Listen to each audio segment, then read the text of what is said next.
সেবার তখন দুর্গাপুজো শেষ হয়ে কালীপুজো আসতে বেশ কিছুটা বাকি। এক বন্ধুর মুখে হঠাৎ খবর পেলাম সে বাড়ি থেকে বেশ কিছুটা দূরে তার কর্মসূত্রে একটি সুন্দর জায়গার খবর পেয়েছে, যে জায়গাটি নদী তীরবর্তী এবং সেখানকার সৌন্দর্য তাকে মুগ্ধ করেছে। ঠিক করেই ফেললাম এক বিকেলে নিজের একমাত্র সাইকেলটা নিয়ে বেরিয়ে পড়ব। ঠিক সেই ভাবনা মতোই একমাত্র সাইকেলটি নিয়ে বেরিয়ে পড়লাম, কিন্তু সাইকেলটি অতিরিক্ত পুরানো হওয়ায় তখন নানান আপত্তি জানিয়ে সে শব্দ করতে শুরু করেছে। কিন্তু সেই মুহূর্তে সেই আমার একমাত্র সম্বল। তাকে নিয়ে যখন এই নদী তীরে এলাম তখন এখানকার রূপ দেখে পুরনো সমস্ত ব্যথা, সমস্ত নিরাশতা যেন এক মুহূর্তে চলে গেল।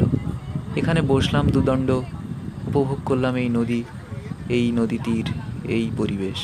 নদীর জল তখন তলানিতে ঠেকেছে আর নদীর চর অনেকটা বেরিয়ে গেছে, আর সেই নদীকে ঘিরে আছে বিপুল বৃক্ষরাশি।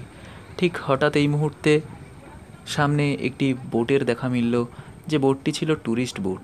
এখানে বলে রাখি, ওপারে যে ঘন জঙ্গলের বৃক্ষরাশির রেখাটি আপনারা দেখছেন সেটি কিন্তু সুন্দরবনের জঙ্গল। আর এই উদ্দেশ্যেই এখানে পর্যটকদের ভিড় সবসময় থেকেই থাকে।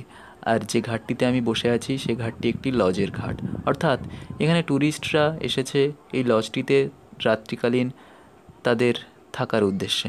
আমি এখানে বসে রইলাম, দেখলাম বোটটি ঘাটের কাছে এসেও ঠিক ঘাটে লাগতে পারছে না, কারণ জল তখন এতটাই নিচে যে তাদেরকে সেখানেই অপেক্ষা করতে হতো যখন জোয়ার হবে তখন কাছে আসার।